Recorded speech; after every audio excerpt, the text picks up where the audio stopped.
Hello and welcome. Today we're going to break down a condition that's behind a lot of persistent back pain, but is often misunderstood. We're talking about anterolisthesis.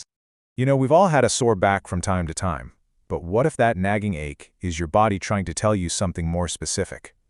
Let's get into a condition where one of the bones in your spine literally slips out of place. So, first things first. What in the world is anterolisthesis? I know, it's a mouthful, but the idea behind it is actually pretty simple once you see it. Okay, I want you to picture your spine as a neat stack of building blocks, all lined up perfectly.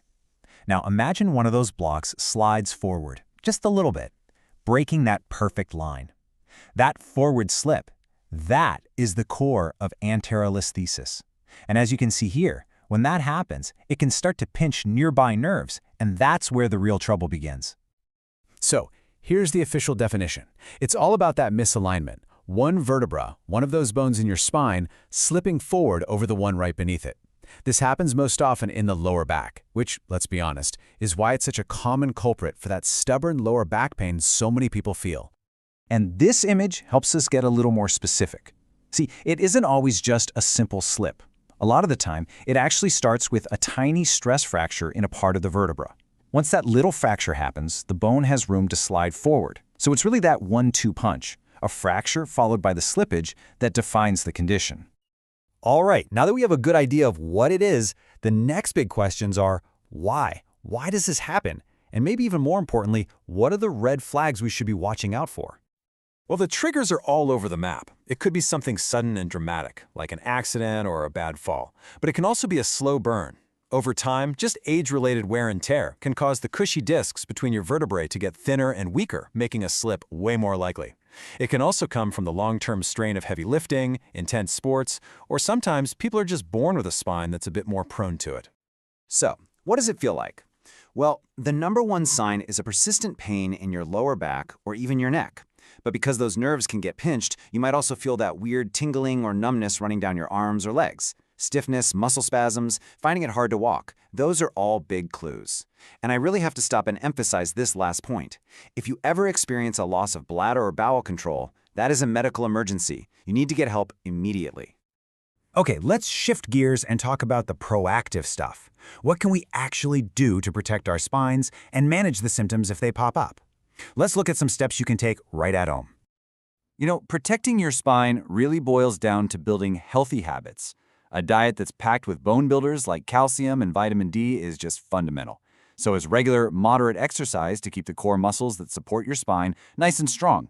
It's also about avoiding extra stress on your back by keeping a healthy weight, learning how to lift things properly, and just making your home a little safer to prevent falls. Now, when it comes to dealing with the pain at home, you've got a couple of different angles. You have traditional remedies like turmeric or ginger, which are really focused on bringing down inflammation. Then you have things like hot and cold packs, which are all about direct, immediate pain relief. The main thing to remember here is that these things can make you feel better in the short term, but they aren't a cure. And you should always talk to a doctor before trying something new. Yoga can be a fantastic tool, but, and this is a huge but, you have to do it the right way. Gentle poses like Cobra Pose can be great for carefully strengthening the lower back, and something like Tree Pose is awesome for improving your balance and posture. But here's the golden rule. You have to avoid any intense back bends or sharp, jerky twists. That could actually make the slippage worse, so guidance is key. Home care is a big piece of the puzzle, but sometimes you've got to bring in the professionals. So let's walk through what happens when you see a specialist for this kind of condition. The good news is, the process for figuring this out is very logical. It almost always starts with a simple X-ray. That lets the doctor see right away if a vertebra has slipped. If they need a closer look, they might order an MRI or a CT scan to see all the details of the nerves and tissues around it. And sometimes they'll do blood tests just to make sure nothing else, like an infection, is causing the problem. So once it's diagnosed, a really common non-surgical treatment is a special kind of physical therapy, sometimes called neurotherapy.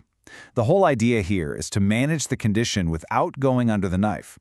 It's all about strengthening the muscles around the spine to give it natural support and stability. And the goals of this therapy are pretty comprehensive. The main aim is to build up your core and back muscles to stabilize your spine. It's like building your own internal back brace.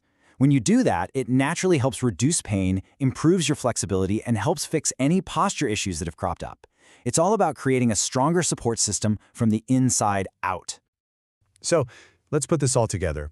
What does a good, spine-friendly daily routine actually look like when you're trying to manage or even prevent anterolisthesis? The name of the game is staying active, but in a smart way. Low-impact stuff is your best friend. Think gentle walking, swimming, or cycling on flat ground. Guided core strengthening exercises and regular stretching are also absolutely crucial. What you really want to steer clear of are the high-impact sports, things with a lot of running and jumping, and any kind of heavy weightlifting without an expert watching your form. Now, the source material that we used for today's explainer also pointed to a specific neurotherapy provider. So we're sharing that information here directly from the source for anyone who might want to look into that particular option for themselves. And here are those details. The organization is called Santulan Holistic Solutions, and you can see all the relevant contact info right there. Okay, this brings us to what is maybe the most important takeaway of this entire explainer. I really can't say this enough.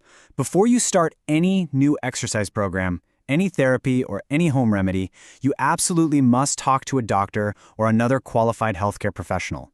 They're the only ones who can give you a plan that's safe and right for your specific body.